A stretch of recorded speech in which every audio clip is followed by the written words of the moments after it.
Hei, dengan cepat dia langsung nyerang.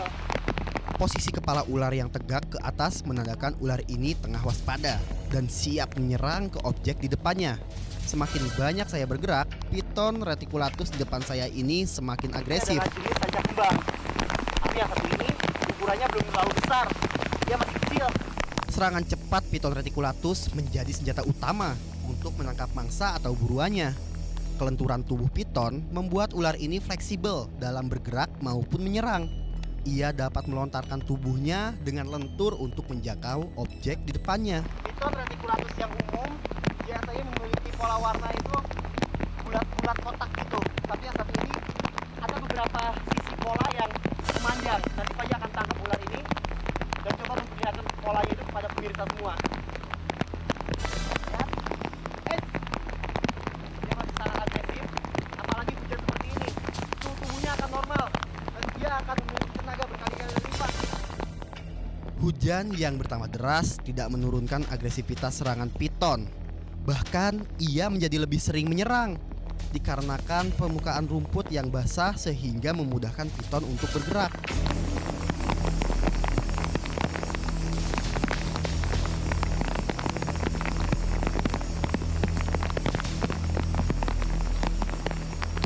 Nah, inilah pola warna yang tadi maksud. Lihat, perbedaannya adalah mulai dari ekornya ini, warna coklat mudanya ini hanya sedikit dan dilingkari warna hitam. Tapi mulai dari sini sampai ke depan sana, warna coklat ini memanjang, panjang sekali. Mulai dari sini di bagian tengah tubuhnya juga ada panjang tuh. Ini dinamai oleh pecinta reptil itu biasanya sebut semi stripe. Biasanya ada yang full stripe. Full stripe itu warna coklat mudanya ini mulai dari ekor sampai kepala itu memanjang semua full.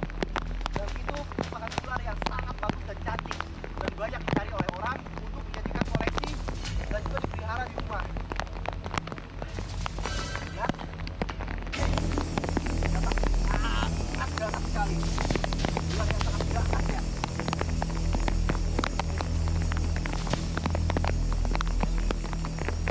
Hey. Oke, Panji rasa Panji harus cepat-cepat ke dalam hutan karena ini masih kawasan hutan industri dan di seberang hutan pinus ini di sana itu adalah hutan perbukitan yang memang benar-benar asli hutan di daerah ini. Ayo kita ke sana cepat-cepat.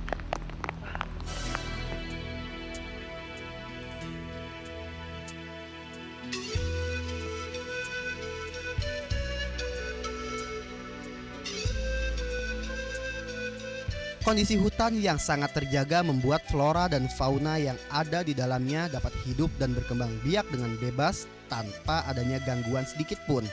Pakis hutan menjadi salah satu vegetasi yang mudah ditemui di sini. Pohon pakis saat ini banyak dicari oleh orang karena memiliki harga cukup mahal. Ini adalah jenis pakis hutan yang termasuk golongan tumbuhan purba karena pakis hutan ini merupakan tumbuhan yang memang sudah berada sejak ratusan tahun yang lalu. Ini dia buahnya nih.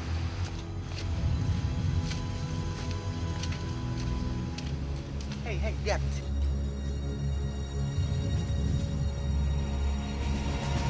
Lihat, ternyata seekor sancak kembang berukuran besar. Lihat. Is.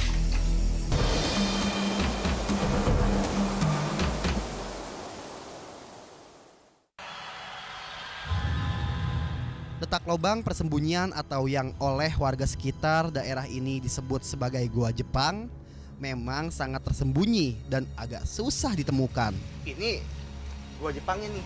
Tapi lihat, di atas batang pohon itu ada seekor musang. Ini adalah jenis musang pandan, musang pemakan buah. Tapi selain buah, dia juga menyukai daging. Nah, musang itu belum menyadari Panji ada di sini, jadi dia nggak lari. Lihat. Dia konsentrasi dengan apa yang dia cari. Ya, dia lagi makan tuh, lihat. Tuh, dia makan daun. Setelah beratus-ratus tahun tidak lagi dihuni dan didatangi manusia, lubang-lubang gua akhirnya menjadi tempat persembunyian satwa-satwa liar. Musang menjadi satwa pertama yang bisa saya temukan di pintu gua. Sekarang Perlahan kita masuk ke dalam gua dan kita cari ada apa di dalam sana. Aroma kotoran kelelawar penghuni gua semakin menyengat saat saya masuk makin ke dalam gua. Bahkan lantai gua menjadi becek oleh kotoran kelelawar. Dilihat dari kotorannya, ini bisa saja dipastikan jumlah makhluk nokturnal ini penghuni gua mencapai ribuan ekor. Lihat langit-langit guanya. Dan umurnya mungkin sudah lebih dari 200 tahun.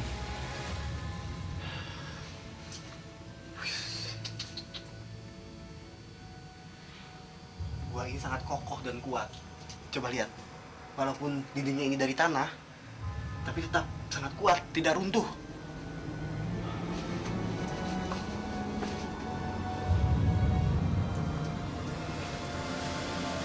Gua ini panjangnya hampir 100 meter ke dalam sana.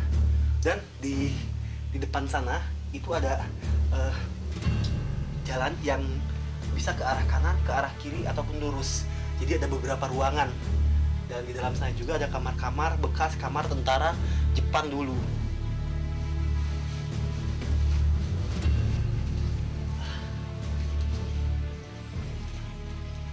Sekarang Panji ada di simpang 4 Gua Jepang yang ada di Ciberem ini.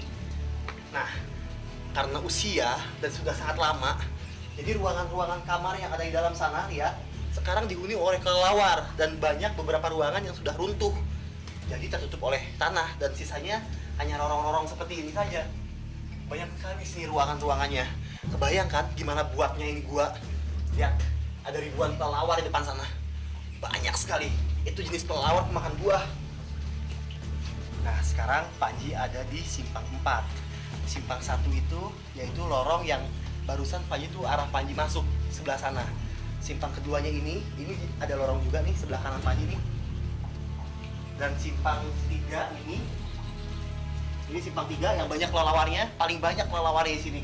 Dan simpang 4-nya itu di sana. Lubangnya ada apa? Agak nyerok sebelah sini. Lihat makhluk malam ini. Mereka panik dan ketakutan karena suara Panji. Kelelawar merupakan satwa yang pendengarannya itu sangat tajam.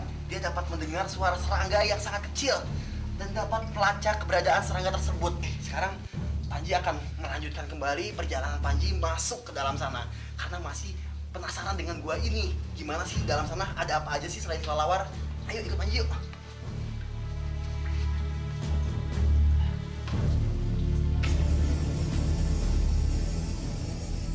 Sesosok satwa bertubuh besar dan panjang tampak sedang melingkar di balik bebatuan gua.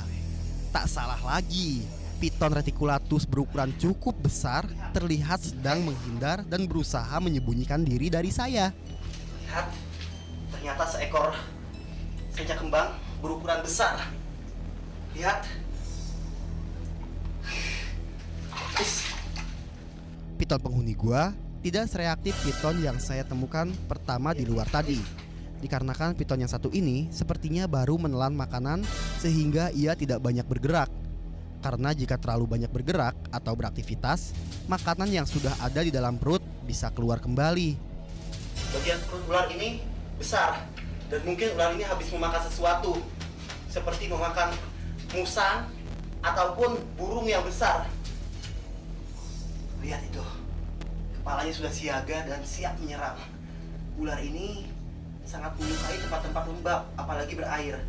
Sekarang lihat, tubuhnya direndam sama dia dibawa di dalam air.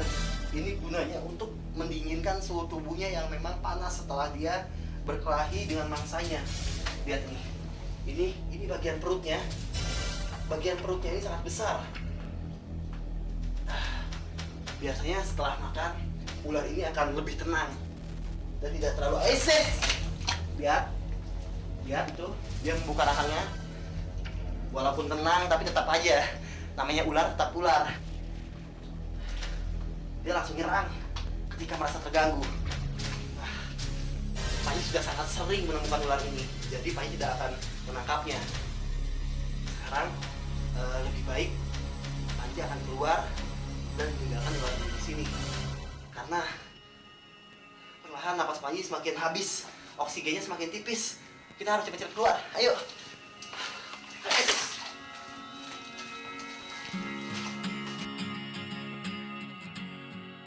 Keseimbangan alam yang terjaga membuat keberlangsungan hidup semua jenis makhluk hidup akan terjamin, tak terkecuali manusia.